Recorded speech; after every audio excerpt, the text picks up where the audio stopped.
Assalamualaikum warahmatullahi wabarakatuh. Hamdan wa syukran lillah, salatan wa salaman ala rasulillah, amma ba'd. Okay, let me introduce myself. My name is Miftahul Jannah and my partner is Rusdiana. And then we are here to replace Muhammad Irhamni, who will present to group 5. By title is Faith in Islam.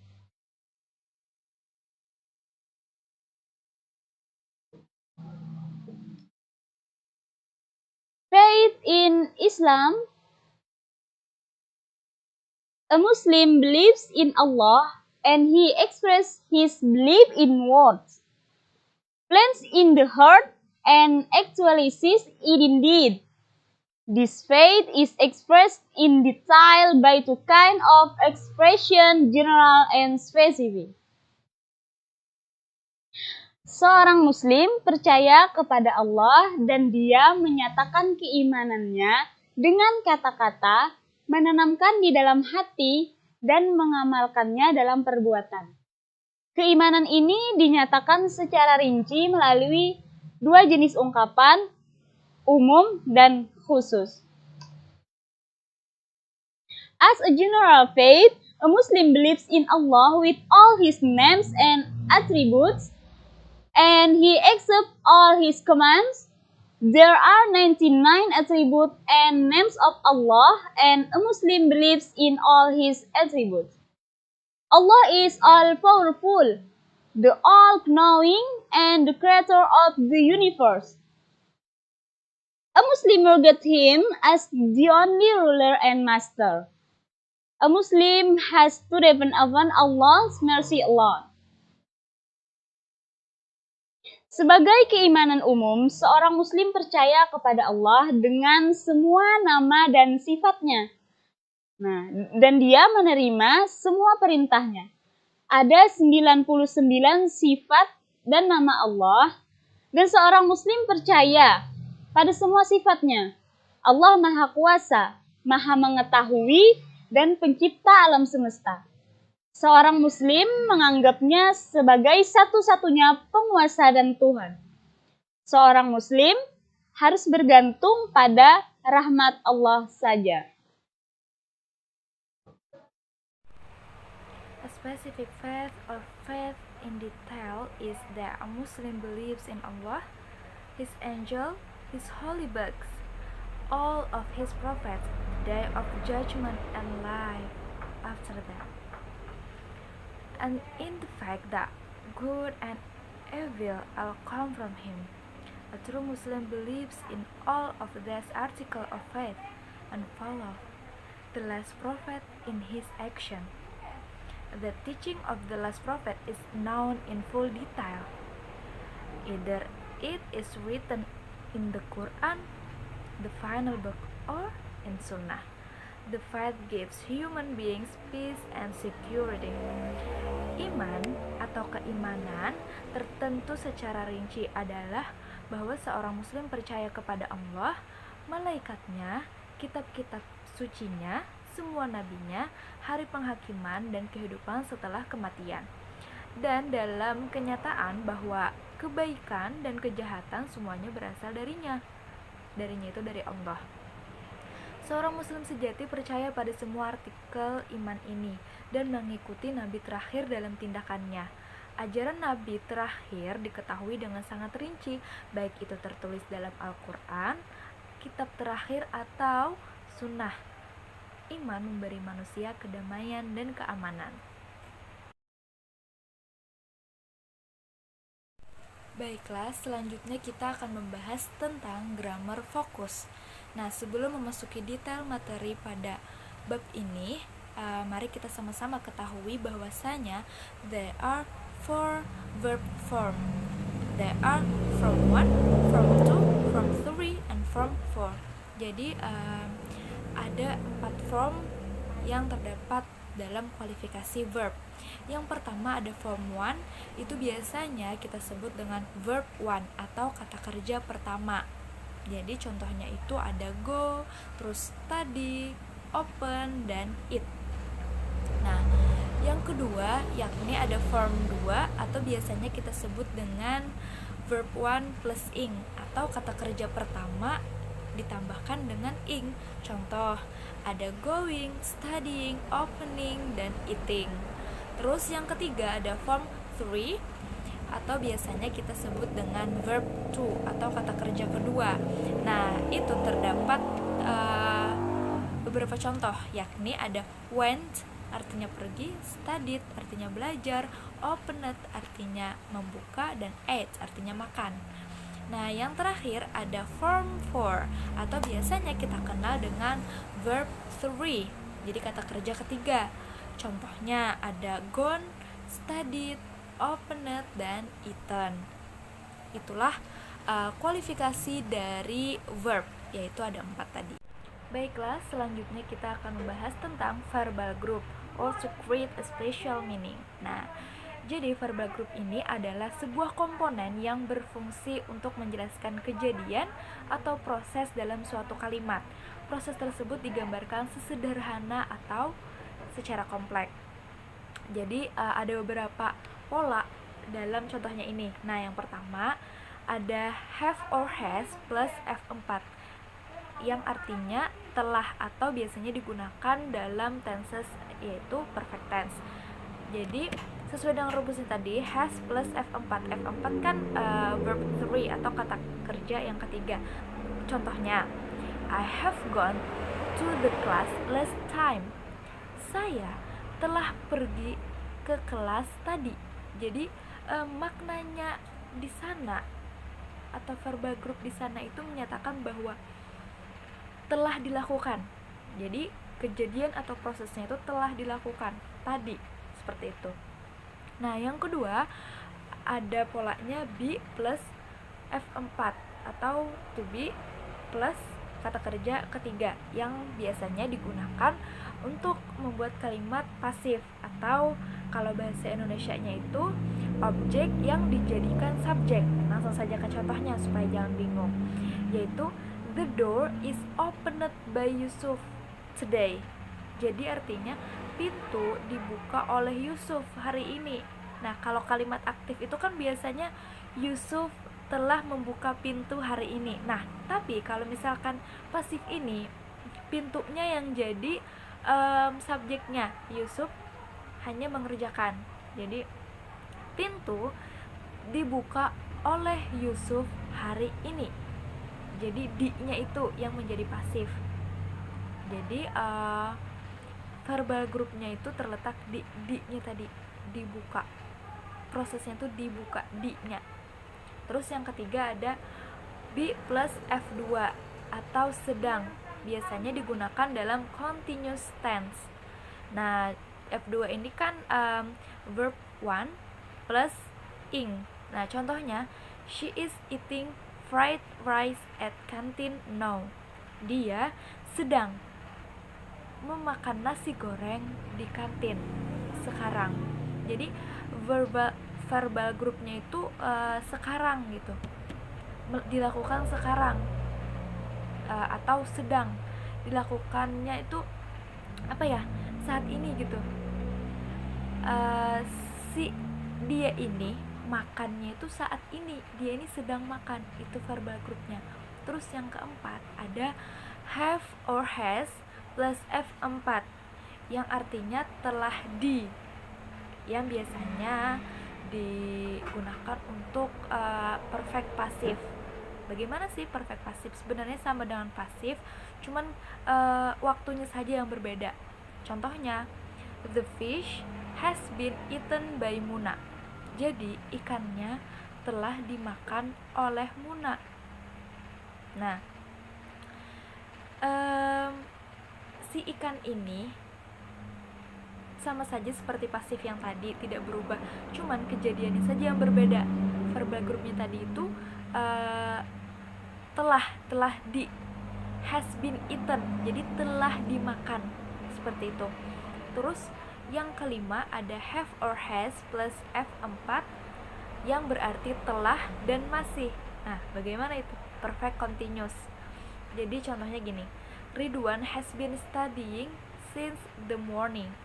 Jadi Ridwan itu sudah belajar sejak pagi tadi dan masih belajar sampai saat ini.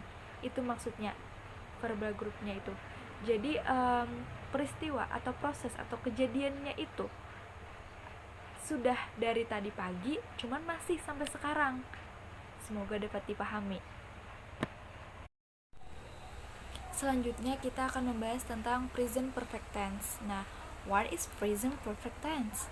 Present perfect tense or finished time now is a tense used to express action, events that happened in the past and still have something to do with it now, or to indicate an event that is completed in a short time. Jadi perfect tense atau present perfect tense itu adalah waktu selesai sekarang, adalah suatu tenses yang digunakan untuk menyatakan perbuatan, peristiwa, kejadian yang terjadi pada waktu lampau dan masih ada hubungannya dengan sekarang, atau untuk menunjukkan suatu peristiwa yang selesai pada waktu yang singkat. Seperti itu. Jadi kejadiannya itu dari masa lampau, namun masih ada hubungannya dengan yang sekarang, seperti itu. Baiklah, selanjutnya kita akan membahas tentang rumus present perfect tense. Nah, jadi ada yang pertama itu rumus verbal sentence, artinya kalimat atau kata kerja. Nah, jadi rumus yang pertama itu yang positif, yakni subject plus have or has plus verb 3 atau kata kerja ketiga plus object. Kalau yang untuk negatifnya itu ada subject plus have or has plus not plus verb 3 plus object. Sedangkan yang interrogatif atau pertanyaan itu ada have or has plus subject plus verb 3 plus object. Nah, contohnya yang pertama ada we have cooked rice chicken for 2 hours. Artinya kami sudah memasak ayam goreng selama 2 jam. Itu contoh untuk yang positif. Terus ini contoh untuk negatif. We have not cooked fried chicken for 2 hours. Kami belum memasak ayam goreng selama 2 jam. Jadi perbedaan antara positif dan negatif itu hanya terletak pada penggunaan not. Kalau misalkan positif, itu tidak ada kata notnya, sedangkan di negatif itu ada notnya. Terus untuk interrogatif, contohnya have we cooked fried chicken for 2 hours? Sudahkah kita memasak ayam goreng selama 2 jam? Jadi itu kalimat untuk pertanyaan, diawali dengan have or has.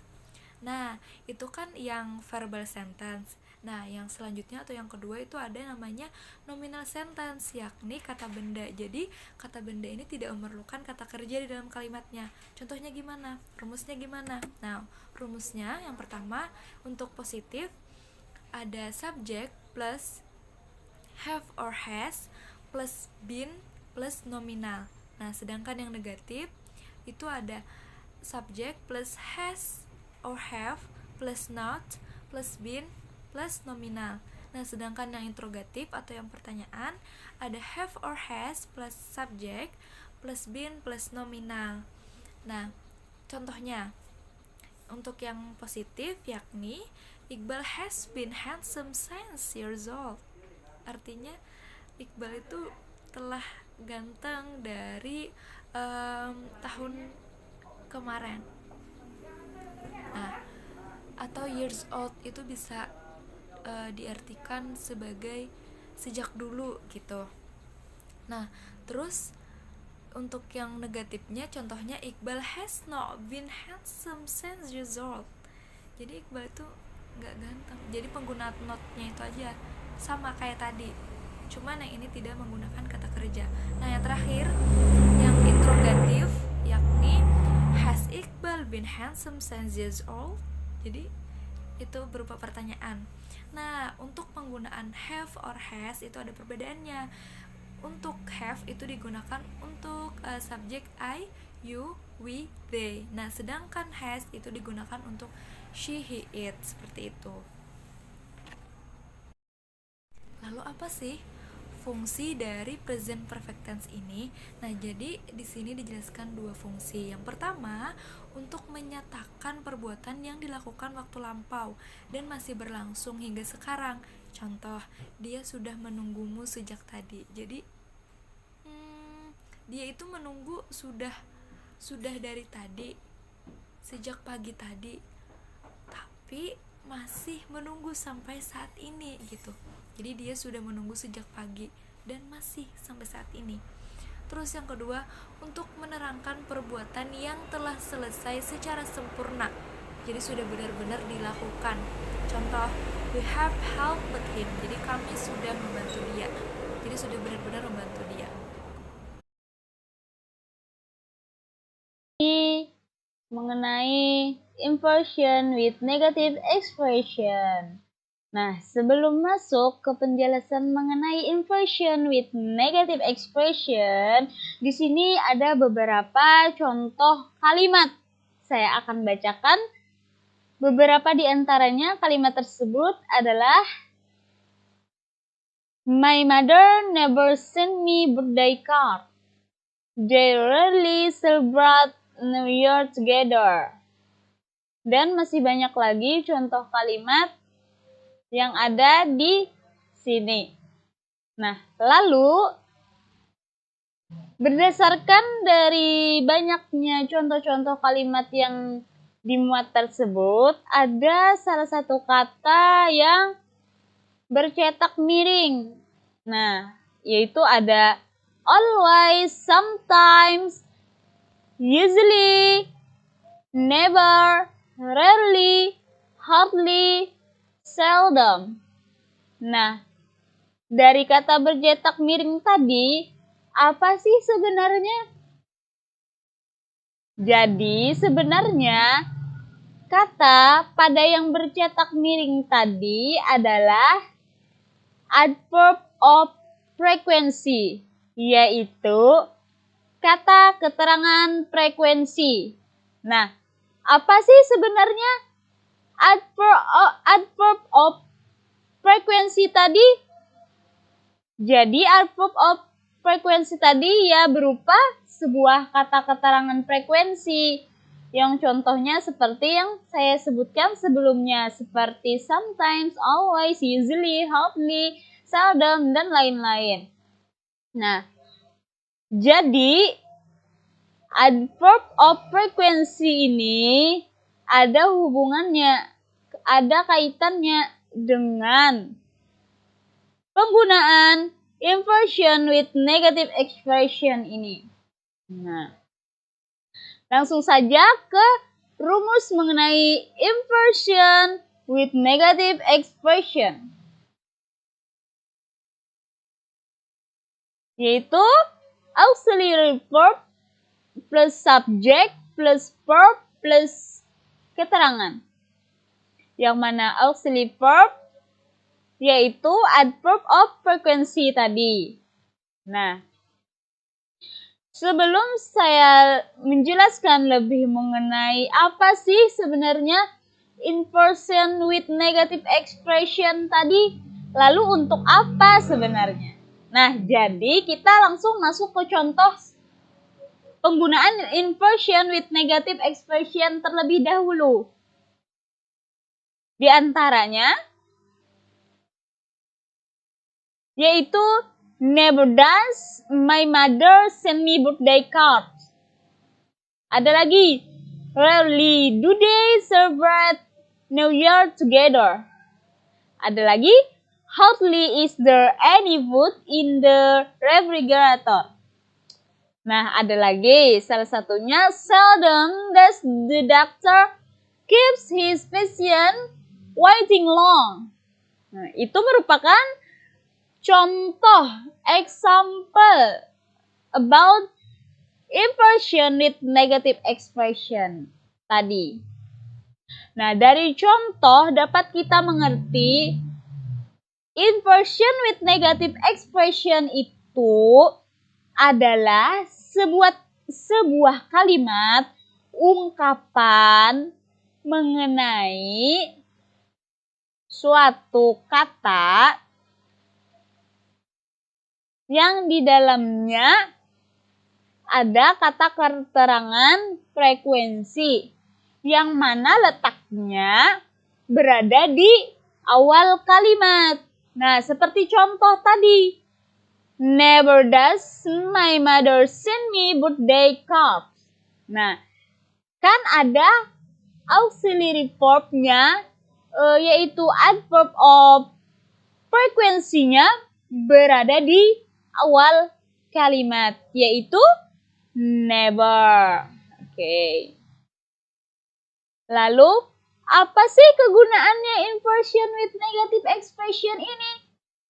Jadi, inversion with negative expression ini digunakan untuk memberikan suatu penekanan terhadap kalimat tersebut. Nah, salah satu contohnya tadi kan seperti never does my mother send me birthday card, yang artinya tidak pernah ibu saya mengirimi saya kartu ucapan ulang tahun. Nah, di situ kan adverb of frequency menggunakan kata never sebagai auxiliary verb-nya. Nah, never disitulah kata yang menjadi sebagai penekanan terhadap kalimat tersebut. Nah, jadi artinya dalam kalimat tersebut dijelaskan bahwa si ibu saya tidak pernah, artinya tidak pernah sama sekali mengirimi saya kartu undangan, kartu ucapan ulang tahun. Nah, jadi dapat disimpulkan bahwa inversion with negative expression ini digunakan untuk memberi penekanan pada suatu kalimat yang mana biasanya rumusnya menggunakan auxiliary verb sebelum subjeknya. Auxiliary verb tadi terdiri dari adverb of frequency. Di antara contohnya seperti sometimes, always, seldom, hardly, usually, dan lain-lain sebagainya. Itulah mengenai inversion with negative expression. Thank you.